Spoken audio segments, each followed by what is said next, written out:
really kind of going far right. And what I think Alex was holding off Joe here. Joe's looking around, his head just turned around, he wants to back. I'm in the best pressure on the race course, of course. This is great breeze. I'm winning the race. Again, got attacking up. Joe finally did, and he knew he was going to get hit there. Now, a bit of, looks like they're sailing in a little bit of a right shift, too. Maybe I can hold that.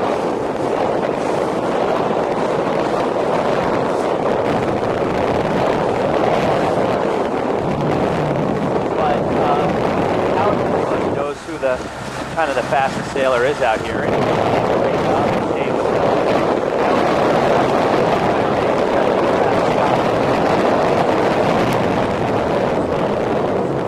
they may have overstood here in this 50 degrees. They're in a right now. They got a little left. Down. But Alex's lesson here is you stay with the fleet, and you remember hearing some of the comments. Some of them were more specific than others before the race started. That he wanted to kind of stay with the fleet. I think he was one of the ones that said that. And this is a frustrating part here where both behind you shear off. He's taking that little bit of a lefty there and tacking over, sit forward quicker. You got to move that butt quicker. Just kind of slide forward. It gives you a little bit of rocking. So this is where we get up. We're underneath the shore now, and it gets super squirrely. This is called, sort of in sailing jargon, the top of the cone, where tactics play a big role. And positioning is ultimately important. Now, Joe may have just gotten Alex there. Alex kind of went for that one. The breeze went back further to the left, and he got him. Now, he may not even be on the ley line now. The breeze went back right, but we'll see. But you can see the top of the cone. It's kind of like this. There's a great something called the cone drill that we'll try when we get better that emulates this type of sailing all day, which is tight tactic. So after a really long race course, this is really actually quite impressive for those of you who are watching. Within 10 seconds of each other, three made a nice comeback here, sailing back into the middle and hitting some shifts. He was definitely not in fourth place off the first part of the beat. You know, but in a minute or so, all the boats are around. That's pretty good. So all he's doing is better than last. Really well here. This is a long beat, but one of the things that this guy said, Scott, which is important, is sail high in the lulls and low in the puffs. He's got to trim his jib and really work your boat. We haven't done a lot of reaching at all, actually none in spring break practice, so today we're going to do a lot of it. Upwind, you can see puffs and pressure. You can actually, I don't know if you guys can see this, but there is quite a bit of following waves right here, and that's not from me. Those are from the 420s. You can get kind of locked into those and kind of stay where you are. You see my boat's rocking with them now. So it's always a fight at the top. The hardest beat, the hardest leg in college sailing is probably the first reach, because your goals are really contradictory. You want to stay low to get to the mark on the inside, you know, have inside room, but you need to stay high for your breeze. And you can see the leaders are constantly yelling and fighting with each other for that sort of contradictory positioning. Ultimately, on a big reach like this, you can kind of dive down, but you got to keep the boat speed going. See that bow's in the water right there? That's not good. You got to pop up. Crews, you got to sit back. Okay, you got to be a little more active than this. Wow, there's a pup right there. These guys are separating. What I was going to say is Kate right here needs to be more active. She's starting to move her body there a little bit. And then you got to dive to leeward.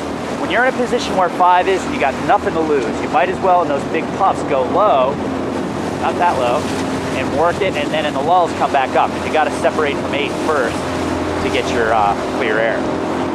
So let's speed up a little.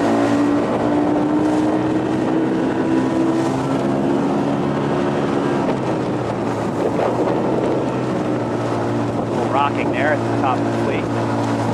Boat looks pretty well between trim. That's pretty darn good.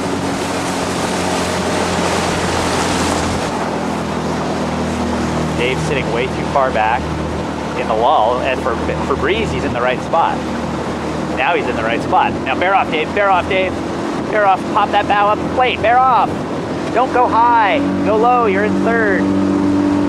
There. Oh. See, he's sailing really well. The rust is off. He needs to be a little more technical with his sort of positioning on the first reach. Now see, here's a big shift. If we're wing on the first reach, that means the breeze has gone really far to the right. So that's a right shift. You can see that the first place boat isn't doing that, but now Dave has gone wing on, very smart. But when you go wing on, Dave, bear off more. Accept that downwind, because that's just money. We're probably too close to the mark, but you're sailing pretty well here. Hard for me to commentate and make observations at the same time, as you can maybe tell. Now we'll watch maybe for some boat handling on the crew work for reaches. In this type of pressure, we have good pressure and more coming. You want to minimize your roll. That's probably good right there. Not bad, not bad. We'll watch. Tim is not a normal crew, so he's just kind of staying alive. Now hike. Don't turn too much. Hike hard. Okay, and they're off. Now here the goals are almost opposite. They're much more not opposite, but in tandem. You want to stay high for the inside of the leeward mark, and stay high to keep your air clear. So the second reach is a lot simpler tactically. Go back to the fleet and watch some of the other mark running. Hold on.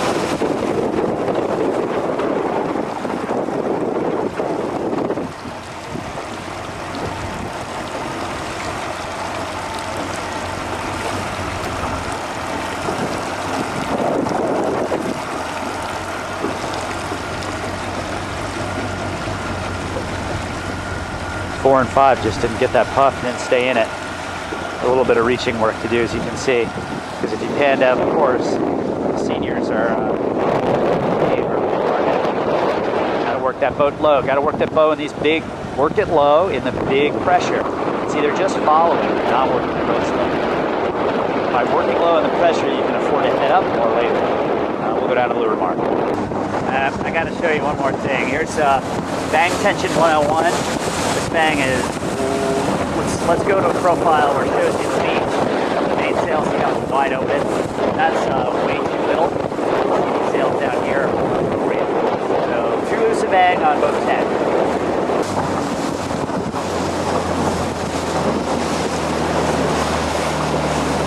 Okay, we're in a lull right now, but as soon as these guys are around the mark, there's going to be big pressure.